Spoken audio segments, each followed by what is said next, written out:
Welcome. One of the great joys of my life is photography. I got the bug really, really early when I was just a kid, and have really enjoyed the whole thing of photography. I was deeply into it all through high school, all through college. I actually made some money doing photography for a while. There's something about the practice of photography that I love, trying to share the moment, sharing the details of the moment, trying to convey the emotion of what's there. Um, it's just been great for me. And as over the last, more than 15 years now, I've been living kind of on the edge of the Potomac River. I've done a lot of photography um, of wildlife, landscape, that sort of thing. And the thing I noticed in shooting photography every day was how beautiful the movements are in nature. The movement of water, the movement of animals, the movement of all clouds, all that. And I thought, gosh, it'd be really kind of cool to explore video. And so in my geeky, obsessive mind, I started exploring shooting video and best way to shoot it and all that stuff. As much as I love kind of capturing a moment in stillness, capturing a moment in video was very, very compelling to me. So I got a bunch of video stuff, video equipment, and I realized it's so complicated. It's a whole other medium. It requires so much more understanding and storytelling through movement. And I realized that desire to kind of share the experience and my whole fantasy around getting into video wasn't really a match for me. What I wanted turned out not to be what I wanted, and that's a little bit of what I'd like to talk about with you. I'd like to talk about first the nature of desire, and then to talk about the nature of reality, and then exploring the question, which is so, so critical: what do you really, really, really, really want? And then, and this was really kind of the incentive for this talk, as you practice meditation, as you become more alive in your life, you become more radiant. And as you become more radiant, more possibilities open up for you. And as more possibilities open up for you, it becomes ever more important to keep clarifying what's most important in your life, because it's more and more easy to get distracted by shiny things. So the nature of desire is what drives life.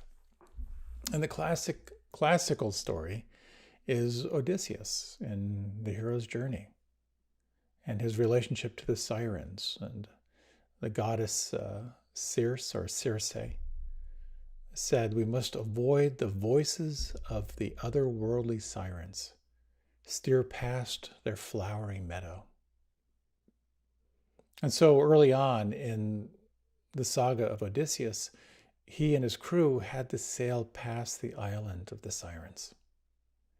And what happened for everyone was they were so entranced by the songs of the sirens that they stopped their journey. And so what he did, as you most probably know, is he had his crew fill their ears with beeswax so they couldn't hear. And he had them tie him to the mast. And whatever he said, they were not to respond. So he was forced into hearing the songs of the sirens, which was a trial.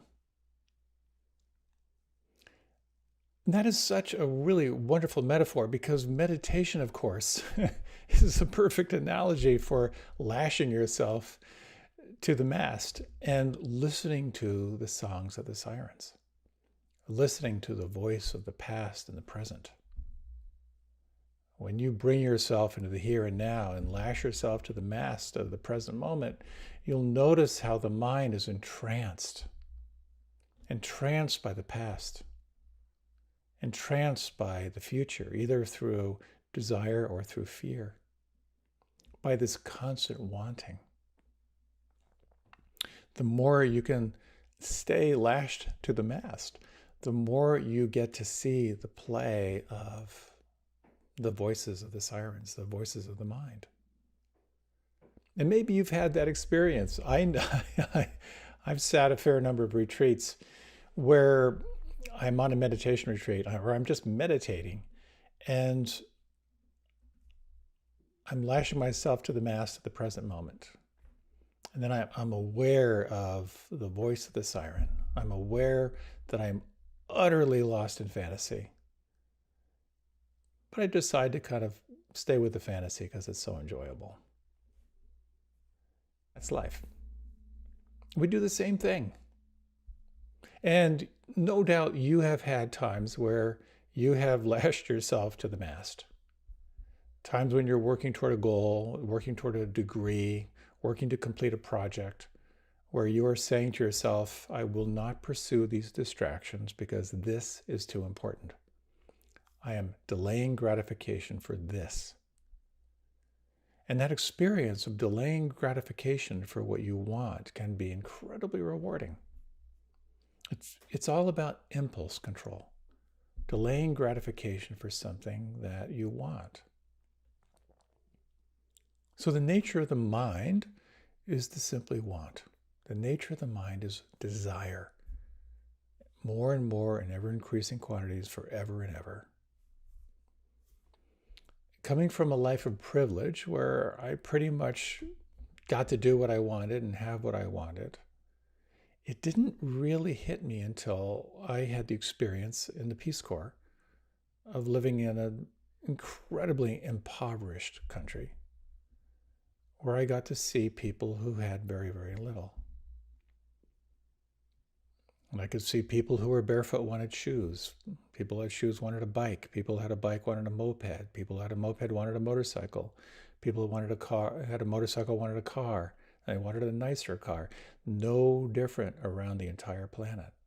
This is the nature of the human mind. We want more. We desire.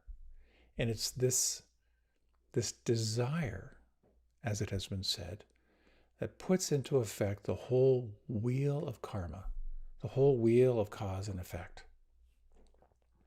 Have you ever seen the little displays that the Hare Krishnas have? And I don't know if they display it anymore, but I remember seeing it once, where they show the life of a human, of coming into form, being born, being young, having full of passion, full of expression, getting older, having regret, and death. And this whole wheel of karma is based on this concept of what you could call becoming. You are becoming something other than who you think you are. And the question becomes, how do you get off the wheel? How do you get off this cycle of being driven by desire? And of course, what this means is we have to look at the nature of reality itself. And reality is nature, the law of nature. And I have to say, I'm kind of unspeakably lucky in that I have had the good fortune to be pretty immersed in nature. I grew up on a farm. I've always had access to nature. And I consciously spend a lot of time in the elements, a lot of time on water, either on the river or on the ocean or on bays. And the thing that I've observed about nature, and the thing I have to say, part of the joy in nature is sort of testing your edges. And so, I love being in dicey situations, being in whitewater and long distance swimming, stuff like that. The thing I've learned about nature is it doesn't particularly like me. It doesn't dislike me either. You're in this world when you're in nature that It just is. And I love the rush of challenging myself, paddling across a fast moving river, navigating rocks, swimming long distances, playing in the waves. We have this illusion of beating nature when we don't die. But that's really an illusion. And I have to say, not only do I enjoy being in nature, I also enjoy seeing people be in nature, because you can see how their consciousness shifts. I've done this imitation of people at the beach. When you see people lined up on the beach, here it is. Just those big horizons, seeing fishermen, just that sense of they're staring at their pole, but they're also relaxed, open awareness. Nature is reality. It connects you with reality. And so nature it's hostile and it's not hostile. And what I've noticed, and this is such a cool thing, when we're out in nature, obviously the alarm bells are running, don't die, don't die, don't die. But when you can relax in nature, you begin to see the beauty. And this is my whole thing with photography and nature. And when you relax and you open your awareness, the low golden light on the water, watching a bird hunting for food, the cloud formations, the smells, this kind of present moment here and now, this is it. So powerful. In Ayurveda, this ancient science of healing, one of the most profound practices is to connect with nature. To simply be in nature and feel your whole nervous system kind of get a reset. Dr. Huberman, neurologist, professor at Stanford, says one of the most important things to do is to get sunlight on your eyes right away when you wake up. Connect with the natural light, and it'll reset your whole nervous system. So there's this very interesting dance in nature. When you're out there, you're kind of like testing yourself. Obviously, you are scanning for danger because that's the nature of reality. As they say, if you close your eyes in the jungle, you'll be something else's lunch. But when you can relax in nature, when you open up into the present moment, suddenly the beauty of nature, the beauty of here and now can be sometimes overwhelming. And it really brings up this question. Who are you without desire? Who are you without wanting? So if you would, let's do a little Zen pop quiz. If you can close your eyes for a moment, and if you would, take 3 slow breaths. Relax on the out breath.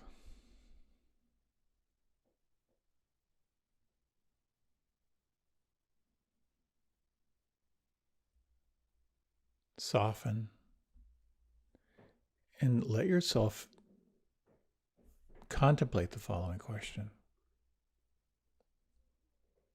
Who am I without desire?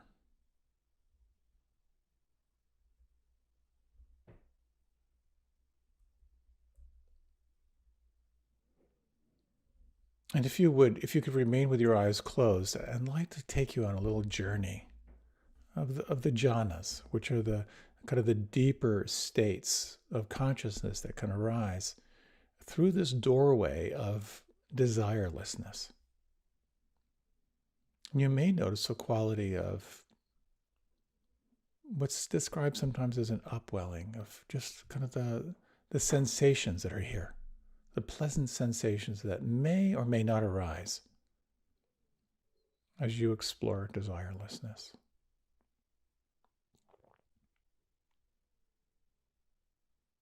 You might notice in simply being without desire an arising of joy, a quality of contentment, of peacefulness.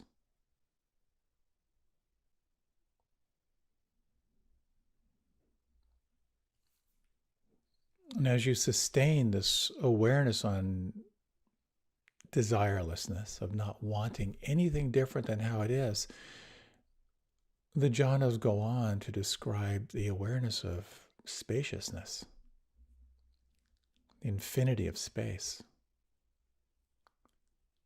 and the infinity of consciousness itself.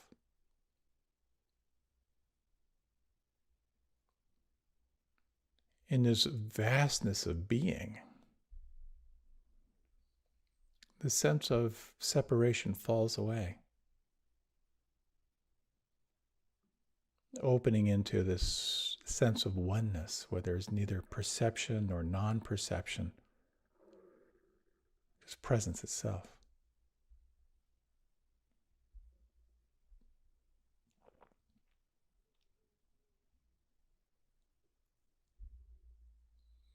You might gently deepen the breath.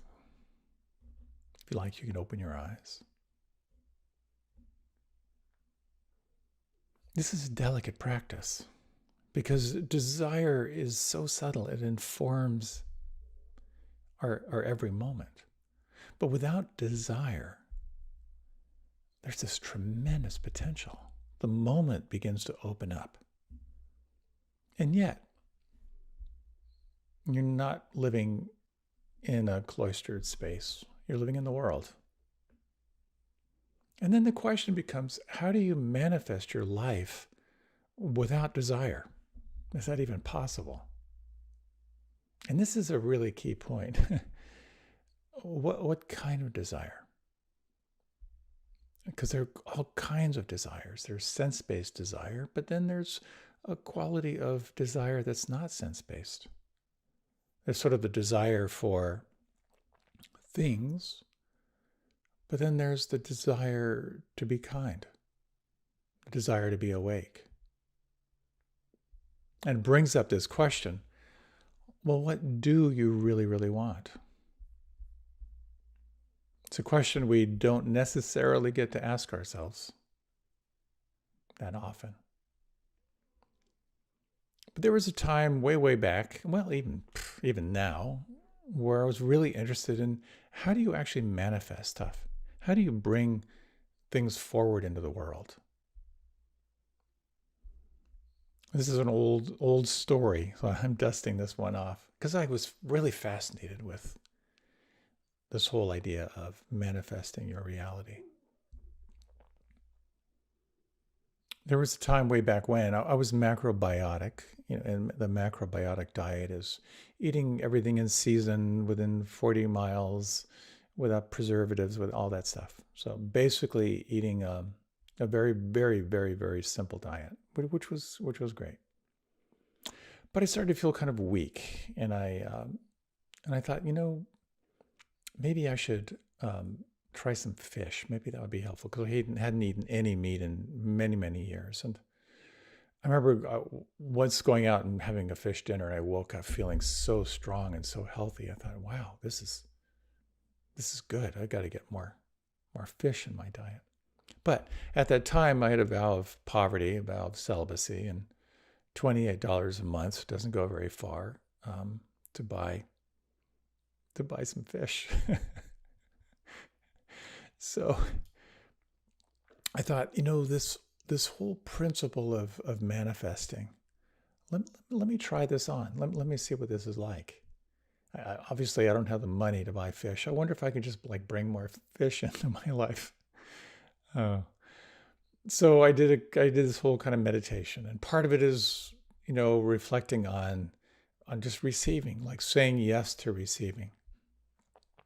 So I thought, how do I align myself where I can actually manifest more fish in my life?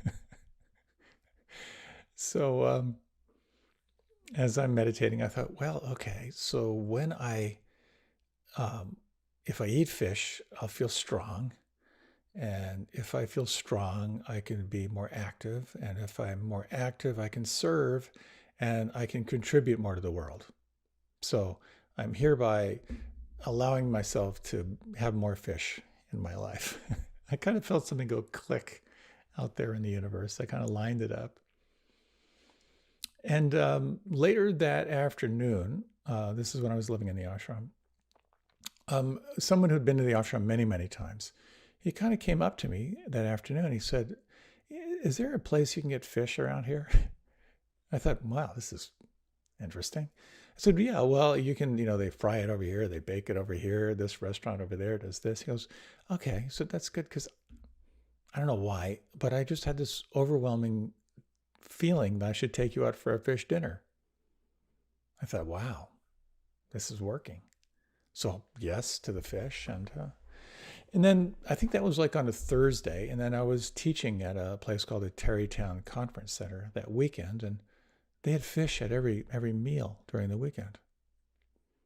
I thought, oh my God, this is amazing. And then when I came back, one of my dear friends, Ramakrishna, Peter, heard about this, what I had done, and he stacked up a whole bunch of cans of tuna fish on my desk when I got back. I had a dream that night that a truck had backed up to the main lobby of the ashram, and they were shoveling fish into the lobby, saying, "This is for him." I thought, too much fish. I got to find a way to slow this thing down. It was an interesting exercise, and there was really something to it. I thought, like, I need to clarify how much fish I'm willing to receive here. So that brought to mind when you explore something you want to bring into your life. To explore what it's like to kind of clarify, your desire. The first question to ask yourself is, why do you want it? Why is this important? And that's a very, very helpful question, because the why has an emotional quality to it. And to really reflect on what would it feel like if you had it? How would the impact of what you want change your life? Another question to really ask yourself is, well, what has kept you from having it? What's between you and having it right now? And then to ask yourself, if you were presented with this, could you actually say yes to it? Could you actually receive it? This was part of the art of manifestation. And and the subtlety of it goes on, like, if you really, really want something, you keep streaming attention toward it to say yes to it, I could receive it, and then to look for evidence that it's kind of moving in that direction. And it can be quite a powerful practice of manifestation. The question is, though, what do you really, really want? My mother, who was kind of I would often describe her as a New Age fundamentalist. She was also very deep into healing and pendulums and divining and water witching, all that stuff. She had a pendulum that she would use. If you've ever seen this, was pretty popular way back when, where you hold the pendulum, and the pendulum, if it goes to the right, it's a yes. If it goes to the left, it's right. Goes to the right, it's a no. If it goes back and forth, it's a maybe. And so many people would use this for their diet. You kind of ask your body, is this a yes? Is this a no? And then how much? So she was really, really into this. And she would use it for choosing what she would eat and all that kind of stuff. And then I realized that her pendulum never told her not to buy something. Some kind of bias was sort of slipping in there. This idea of manifesting what you want is tricky business. Because the nature of the mind is to want. So the question becomes, again, what do you really want? And moving from physical things is moving into the desire to be kind, the desire to be awake, the desire to be of service. Those are what we could call more maybe elevated desires. But the question always comes back to that sense of desirelessness. Is this doorway to the present moment? And how do you navigate the balance between wanting your life to happen, making your life happen, and letting your life happen? So there are three famous curses you've probably heard. The first is, may you live in interesting times. The second curse is, may you be recognized by powerful people. And the third curse, may you get what you want. Now, of course, may you live in interesting times, on the one hand, is like, well, how engaging. But interesting times are quite often times of turmoil, times of incredible turbulence, times of incredible upheaval. May you be recognized by powerful people. Well, in a sense, yes, the desire to be known, the desire to be seen. But also in that recognition, you can have a target on your back. You can attract hostility from those who feel threatened or jealous. You can turn into a source of manipulation, of people wanting to control you. And the third curse of, may you get what you want, it sounds good, but the question is this what you really want? More money is often tied into more complexity. Being rock star famous means you got to deal with a lot of stuff. Attracting a specific partner or person in your life after the emotions fade, is the interest still there? Wanting to shoot video, are you prepared for the complexity that comes with that? And so there are those who say, if you're lucky, you won't get what you want. And those who say, if you aim too low and you get what you want, you'll miss from what's possible from aiming higher. If you aim for sense, pleasure, satisfaction, you might miss the pleasure that comes from what lies beyond satisfying your senses.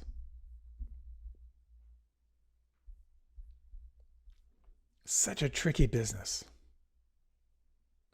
So the other thing I want to share with you, because if you practice meditation, you may notice that you feel better. Of course, there's the joke. You feel your sadness better, you feel your joy, but you feel your depression better, but you also feel joy better. You feel compassion, you feel empathy better, you feel presence better, you feel creativity better. And you may find the more you practice, the more you begin to cultivate a radiant mind and a radiant heart and a more radiant body. So I want to share a little cautionary tale. And it runs right along with deepening your practice. I had the gift, so I'm such a gifted life, such a blessed life, but I had the life of really giving myself fully to really deep and intensive practices for a couple decades. Practicing hours of yoga each day, meditation each day, exercise each day, a purifying diet, cultivating physical health, service, being around like-minded people, living in a spiritual community, working 6.5 days a week, and at the same time, lots of restraints. I didn't watch any movies. I didn't read anything other than scripture and original texts. I was celibate. I took a simplicity vow, so I didn't have any money. So I poured all of my energy into my practice and into serving, kind of the purification through service, and surrounded by a lot of other people doing the same thing. I got really healthy. And I can say the whole community got really healthy. And in that practice, a radiance begins to arise. And according to kind of the yogic lore, if you know the expressions of saints where they have the halo around their head, the white light around their head, what yoga says, or some forms of yoga philosophy say, is when you take the sexual energy and you move it up, that the halo is that sexual energy sort of transformed as it kind of moves up through the energy centers and purifies the body. If you practice, you will feel more radiant. And as you become more radiant, you will become more attractive. You will have more energy. You will feel more creative. You will have more possibilities that will arise.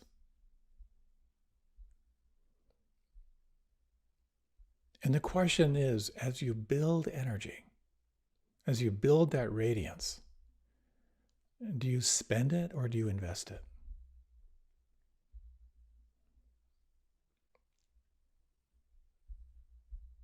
Your practice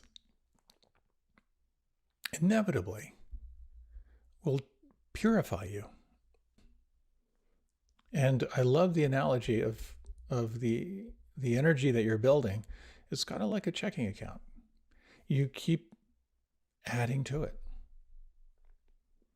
And then you can write checks against that money, or you can reinvest it. So the more radiant you become, the more complex your life can get. The more people will want to engage with you. The more options you'll have. The more shiny things are going to be dangled in front of you.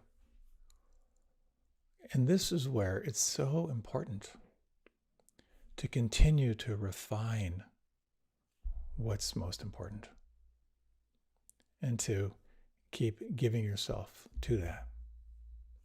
I've just noticed for myself, and I've certainly noticed for a lot of other people, that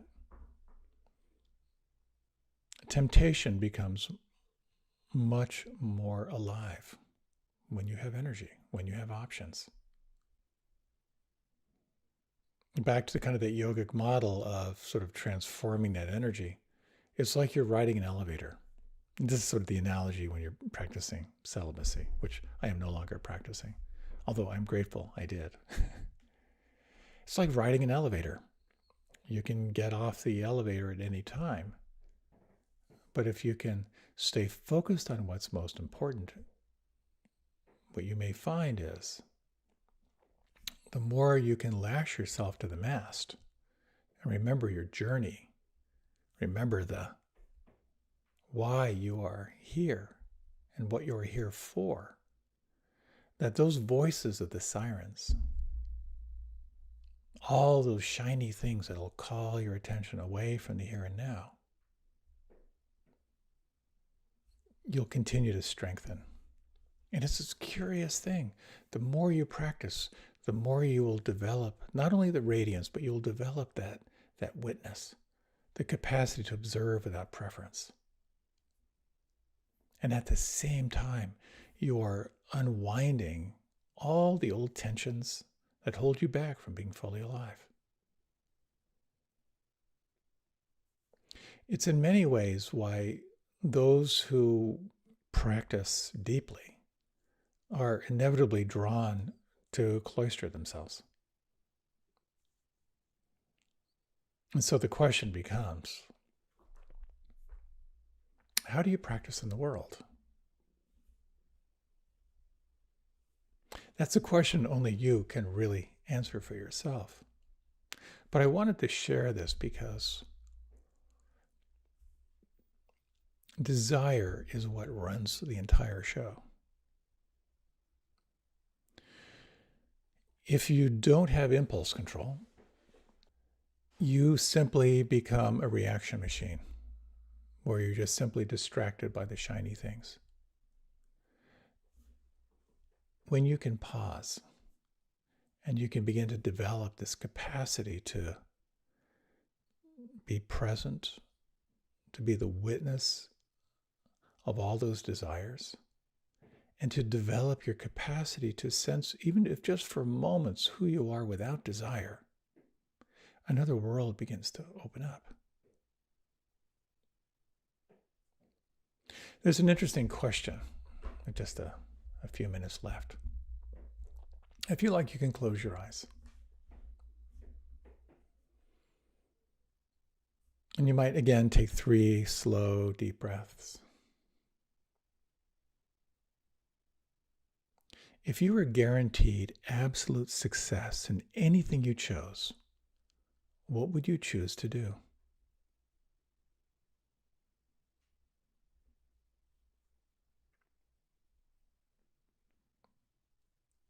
If you were guaranteed absolute success in anything you chose, what would you choose to do?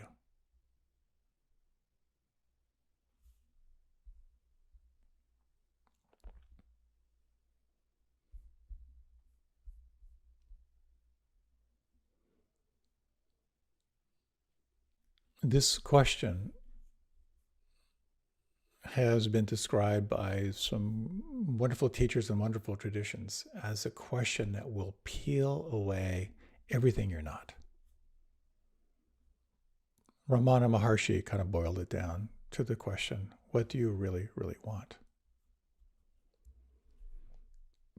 I've had the occasion to explore that deeply in a dyad process for hours and hours and hours. And I think what my experience was sort of like naming the shiny things.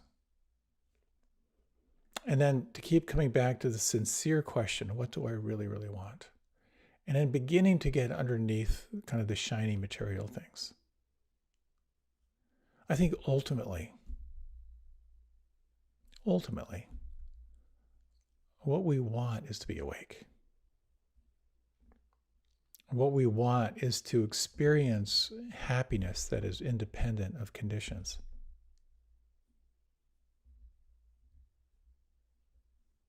Oscar Wilde wrote this many years ago. He said, in this world, there are only 2 tragedies. One is not getting what one wants, and the other is getting it. The last is much the worst. The last is a real tragedy.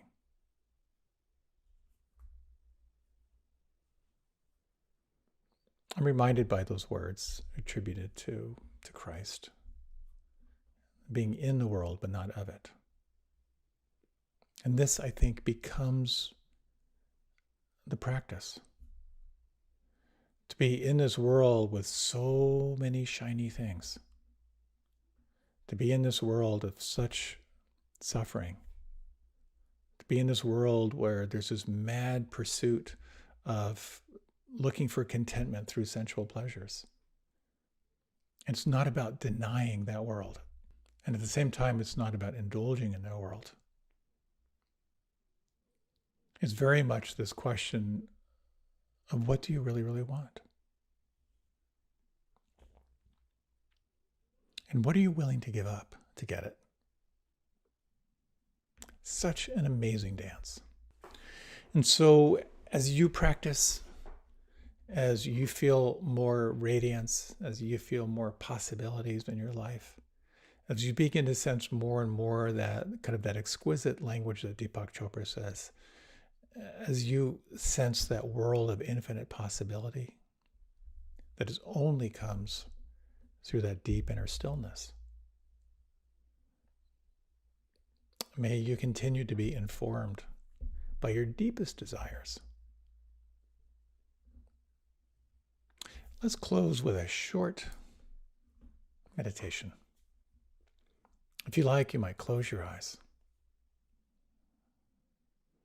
Slowing down the breath, take 3 slow and full deep breaths.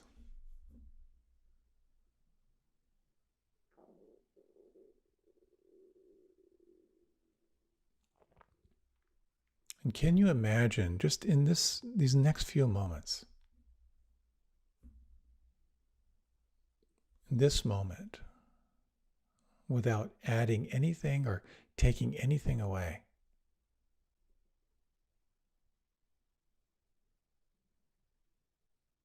In the absence of desire, what do you feel? What do you notice?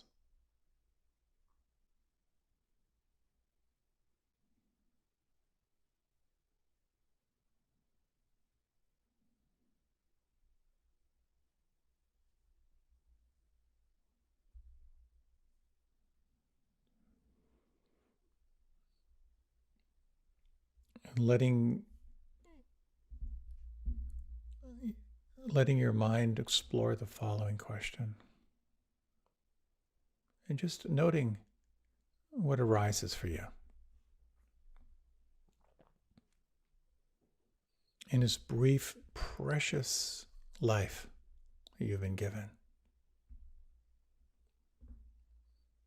what is most important to you right now?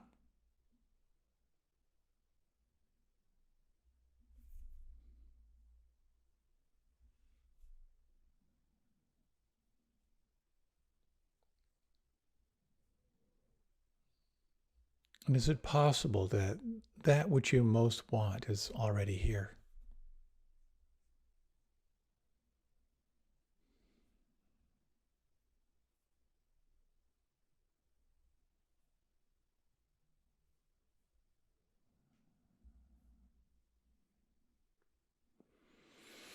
If you like, you can deepen your breath. If you like, you can open your eyes.